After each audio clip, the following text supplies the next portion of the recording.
The Glascow Coma Scale is just used to measure how neurologically impaired someone is after they've had a head injury, a brain injury. It's just a quick glance into someone's neurological functioning and capabilities.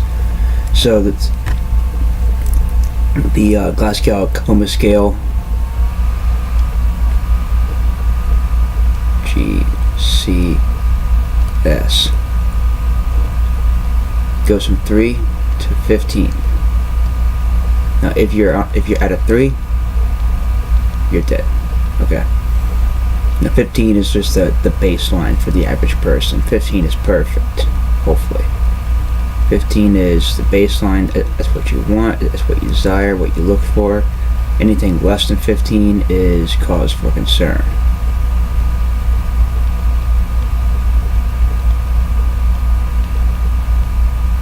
So you can actually do the Glasgow Coma Scale without having to tell the patient that you're doing it. Maybe like as you're taking their pulse or talking to them, figuring out if they're A&O times 4, all that fun stuff. Really, it's broken up into 3 categories. I'm going to do the eyes first. It's an assessment, so you can really do this in your head as you're talking to someone. The eye is at 4 points in total. 4 is the most amount you can get for the eye portion of it, and 4 is someone whose eyes are working perfectly. So if they make spontaneously open their eyes, usually make eye contact,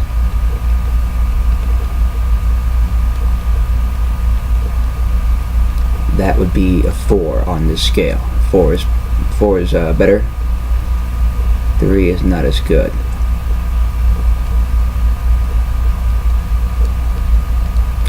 Now 3 is going to be opens to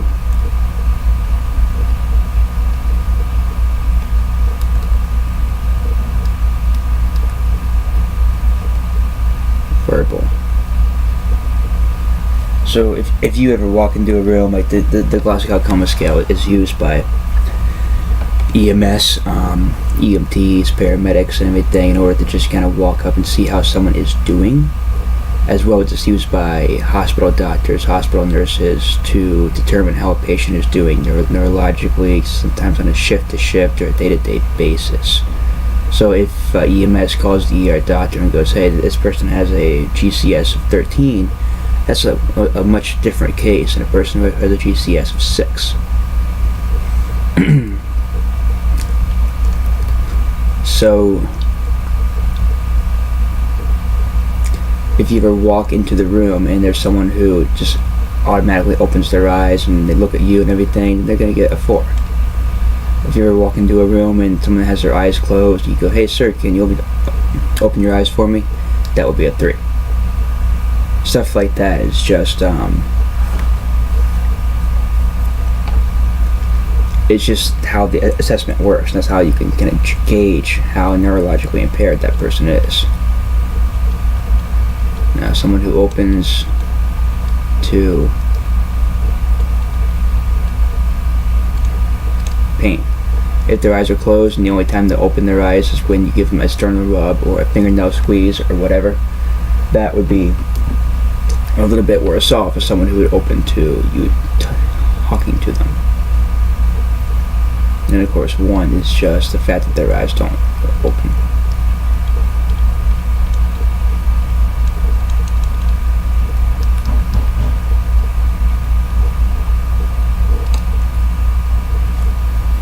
Again, that's the eye part.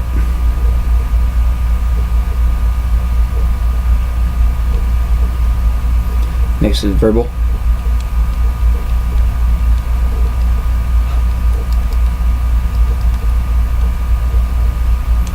Out of 5.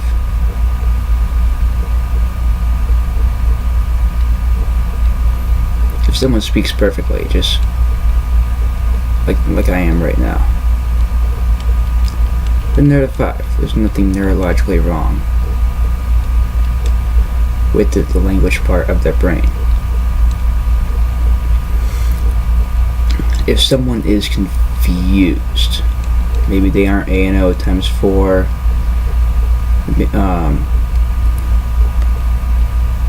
Maybe you ask them the date and they tell you the wrong date.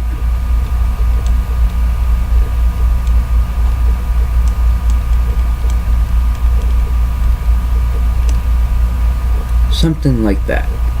If you ask him, hey sir, what year is it? And he goes, 1998, that's not right, okay? If they still think that Richard Nixon is president, okay, that's not right. 3 would be an inappropriate answer. So if you ask someone, hey sir, what year is it? And they go, purple. That's a little bit worse. It means that they have receptive aphasia. They cannot understand the speech that they are hearing.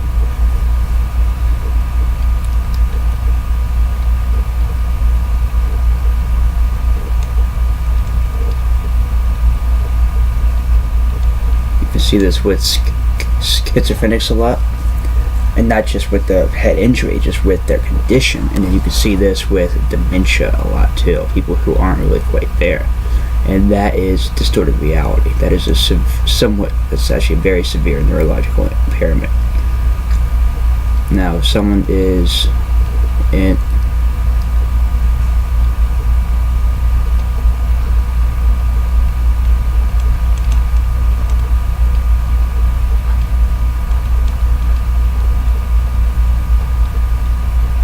incomprehensible, incoherent, or speaks in gibberish. This is someone who is trying to communicate with you, hopefully, or trying to talk to themselves. It's just trying to get something out, and it doesn't come out with words. You just don't hear any words. You just hear a bunch of sounds. It means that the speech area, probably either the Broca's part or the Wernicke's part, is wrong. Now, 1 is usually like no sounds, no nothing. People do make sounds when they're asleep, and they do make sounds when they're injured. You have people with respiratory problems.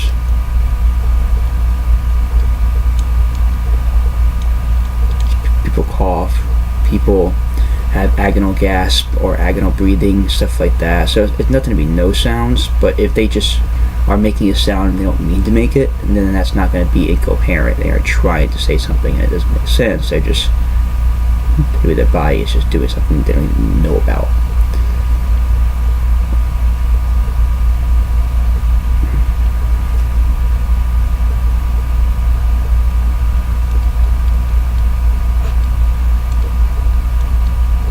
Motor out of 6.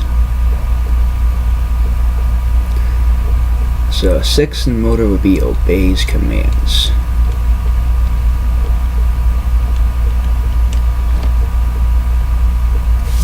If you ask someone to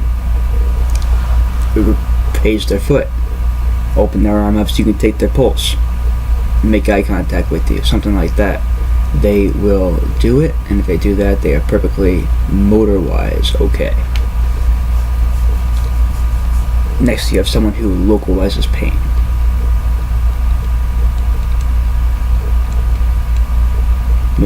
Maybe they can't talk, or they can't really express themselves, but they can point to where they are receiving pain. Maybe a fingernail squeeze, or a sternal rub, or something like that. They can either point it out, or say, hey, nail, or hand, or shoulder, or something.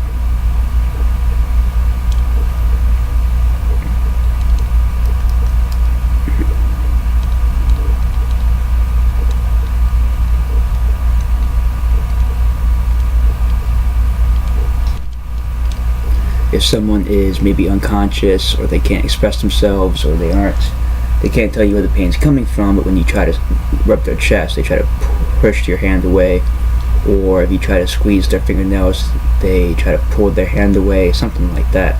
They're trying to withdraw from pain. So they're trying to get away from the pain even though they can't locate it. Oh boy, here we go.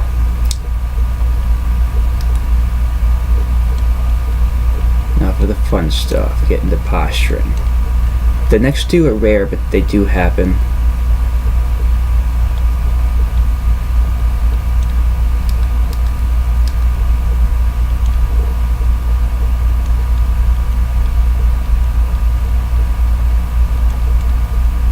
Decorticate is a 3.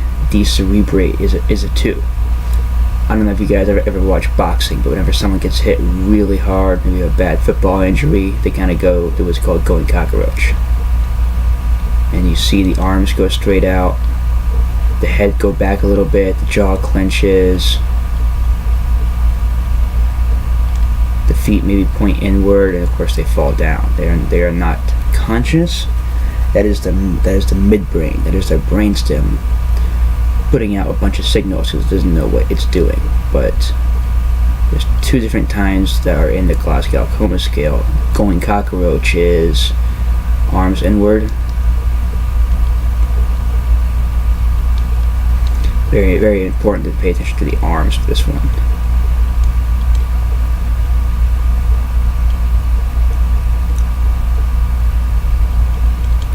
Fists made, and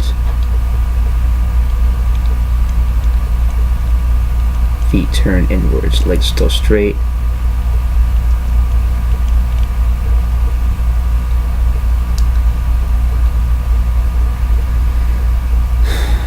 This is usually a problem with the midbrain, but still a little bit farther away from the brainstem.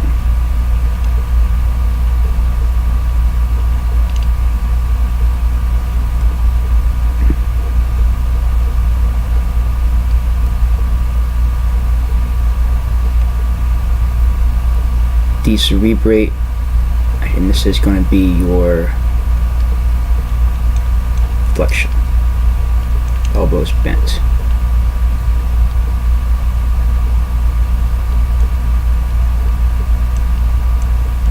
That will be your telltale sign right there. That is going to be a big one, elbows bent. Decerebrate. This is your extension. Everything will be straight out as you can get it. This is the worst one. This is the one you don't want. Neither of these are fun. This is the one you especially don't want. Arms straight.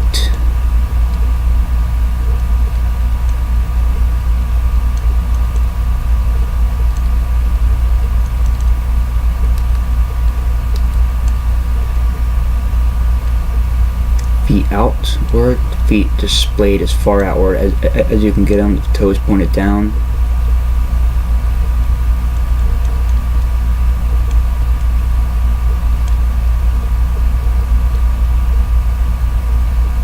Arms by sides because the arms are straight. Arms by sides, forearms.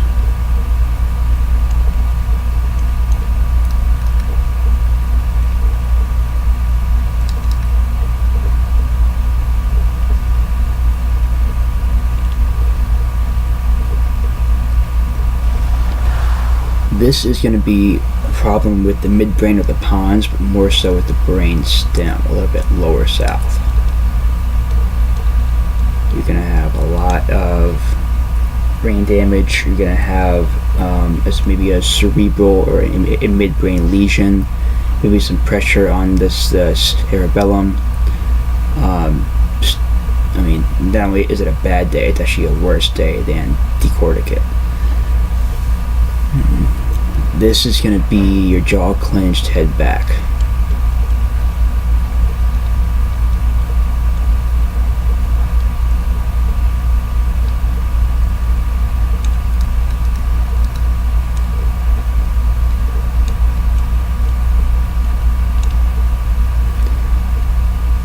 This is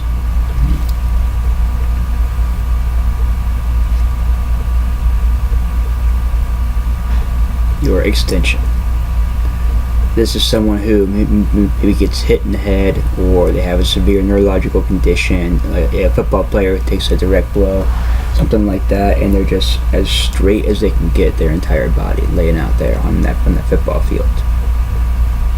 Usually with the traumatic injuries, you see more of the decorticate, the body flexing inward towards the core. Usually with the decerebrate, you see more of the straight, the extended, arms straight, legs straight, feet straight, head kind of tilted back a little bit. All the muscles are tensing up. This one, all the muscles are pulling in. So that's going to be your major difference. Again, the arms. Look at the arms. If the arms are bent, flexed inward, it's decorticate. If the arms are straight by the side, fully extended, that's your decerebrate.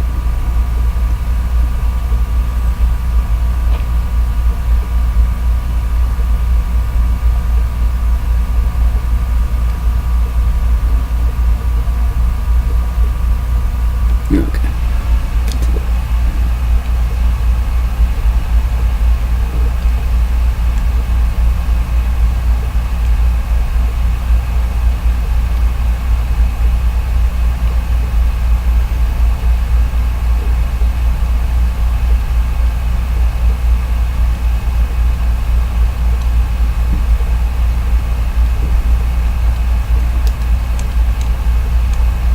And one is pretty easy. One, you just have no movement, and it doesn't matter if you kind of are being loud with the guy, or if you give him the sternal rub, or if you do CPR on him, or anything. If he just does not move, he's not doing very well. Don't really need a test to tell us that one.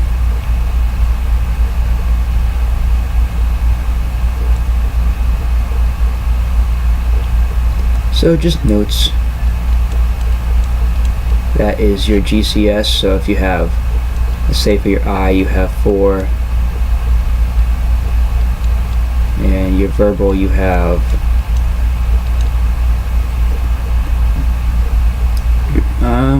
let's say 4. He's a little bit confused. Maybe it's a diabetic patient, stroke patient. Motor, he can localize pain, but he can't respond to things. So 4 plus 4 is 8, plus 5 is 13.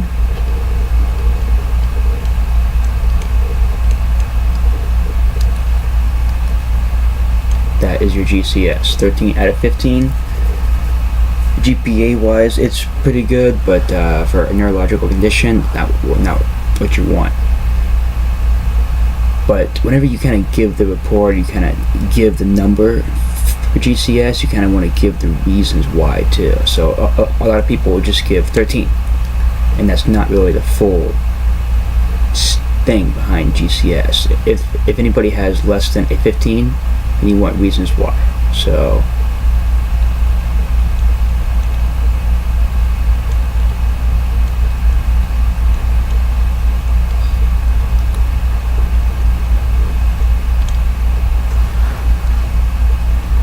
if you ever told, a paramedic or a doctor or a nurse or whatever, that the patient had a GCS of 12, they go, okay, why? And part of that why is part of your report.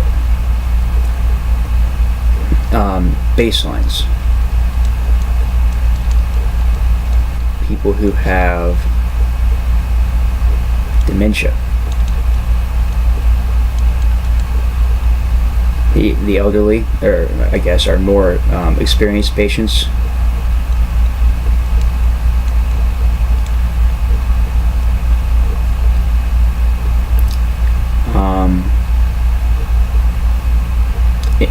Inebriation or physical. There are reasons other than neurological conditions why some people would not be able to get a perfect 15 on this test. Someone who has dementia, is A&O times 0, is not going to get a 15 on this test, but that's their normal baseline. That's just how they are 24/7. If you go to a nursing home and someone has fallen and then hit their head, they have dementia as well. You have to figure out what their baseline is and then work with that. If you judge them by, the average healthy person's baseline, then you're going to get a much different number, and you're going to think that they're severely impaired from that fall when they aren't. That's just how they are 24/7. Some people's 12 or 13 might be the average person's 15. Geriatrics. If someone was born in 1888 and they're just old, they're just old, their baseline is going to be much different than that. Usually it takes a little bit more communication skills, but you can kind of get across to someone, hey sir, what do you weigh? well, I was born in 1903 and this is the way things were. Like, no, sir. What do you weigh? And it might be hearing loss. It might be aphasia, unable to express speech. You have to watch out for that. This might be part of, or you have hearing loss.